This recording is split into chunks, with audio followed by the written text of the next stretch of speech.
Hello, my loves. It's Emma Romano here. I'm literally sitting on the side of the road here. it's pretty early. Got my car packed. I'm helping my friend moving house. I want to talk to you about narcissism. I have a lot of clients lately who are in. I see most of my clients that I see in relationships. One of them's a narcissist. And when the person who's not a narcissist tries to break up, they go back and forth, back and forth, back and forth, back and forth. Why? What's the fucking draw card? So what a narcissist will do, they will only choose people who, in a trauma response, are people pleasers. Because that's what they initially want. A person who is narcissistic cannot validate or regulate their own self-worth. What that means is this: they cannot feel their own self-worth. They can't do it. They have to have constant outside validation, and they'll get it in all kinds of ways. They'll even start an argument so then they can have the make-up sex afterwards because there's the validation, right?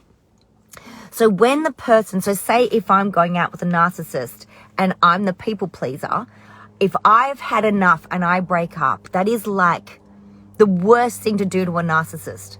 They don't get it because it's so fucking unfathomable to them because it's so heartbreaking. So what they do is they start blaming you. They'll start pointing the finger. You're the narcissist. Look at you. But why do people who are people pleasers go back? Because the narcissist innately knows the way to get you back is not to reel you in with love and affection, but to put you in your trauma space. Because in your trauma space, you're a people pleaser. And as a people pleaser, we cannot regulate our own self-worth, right? So we need a lot of outside validation. And what it looks like is this: if she's happy, then that means I can be happy. If he's happy, then I can be happy. That's the problem with the people pleaser. So it's covert narcissism is the people pleaser, and grandiose narcissism is the narcissist, is that one who needs it from everywhere. They're playing this game together. They feed off each other. It's like parasites. It's horrendous. But this is the thing. When you break up, you have to have 6 weeks. I used to know the science of this. Remember Kelly Bowen telling me this once, and I can't remember. I have to ask her. But it's 6 weeks. No contact. You can't talk. You can't text. You can't write. Can't email. You have to block each other on social media. You cannot see, speak, touch, feel, hear, nothing for 6 weeks. Because it's something to do regulating your nervous system and your thought programs and coming off. So I don't really know. I'm kind of making this bit up. But I'll ask Kel. But it's got to be 6 weeks. That is the pull. It's like when I was with a narcissist. I was with a narcissist for 7 years. And I remember my mum and I went on a 5-day trip to Italy. And I felt like I couldn't breathe without him. Like, it was consuming. He was in my thoughts 24/7. It's not, like, I look back now and I'm like, fuck. And I lost myself. I lost who I was, any ounce of myself. Because the grandiose narcissist is very threatened by everything. They're threatened by your work, by your job. They'll even get you fired. They will stop you going to family events. They will talk shit about your friends and make you start thinking that your friends aren't great friends. They'll start making you think that your parents aren't great parents, or they're bad for you, or that, oh, they're against me. It's me or them. Right? There has to be an ultimatum. You have to choose me. This is a narcissist. It's a grandiose narcissist. Will say you have to choose me over them because that gives them validation. All right? So if anybody says to you, it's them or me, just say, no. I choose all of it, or I choose them. Because you can have it all. What else can I help you with breaking up with a narcissist? You just got to do it. You have to have an exit plan. You have to do it very, very carefully. You have to set yourself up.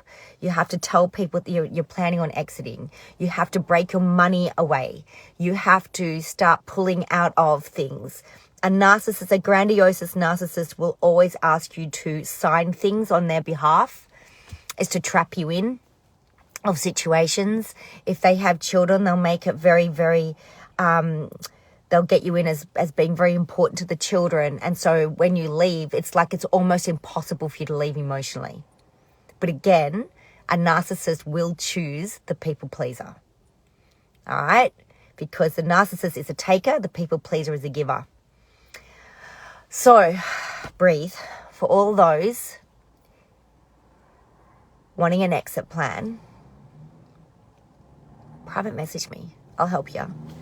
I'm here for you. You have a million people. I literally am helping somebody in London separate now. And I just don't have that space. And I just went onto my Family Freedom Protocol practitioner group. There's 143 practitioners who have been trained personally by me in what I do. And I just put a little message up there. Got this gorgeous girl, 21, needs out, blah, blah, blah, who's in. It's, it was 7:30 in the morning here in Melbourne. I got somebody, I've actually had 8 people go, me. Amazing. I'm like, this is what we're about. This is what we're about. We're about healing people. We're about helping people. But we're not just pulling this girl out of a relationship. She's going through delete reset. She's going through timeline reset. She's going through the family freedom project. She's going to be taking through 8 sessions. So she doesn't then repeat the cycle again. That's the problem. You can come out of as many narcissistic, relationships you want, but you'll just pick up another one. You have to do the fucking healing. You have to know why. You have to get out of your trauma response. So then you're out of your people-pleasing response. Anyway, I love you. I've got to get coffee. I've got to get petrol. And I've got to go to Shayla's and help her move. And I love you all so much. And mwah, see ya.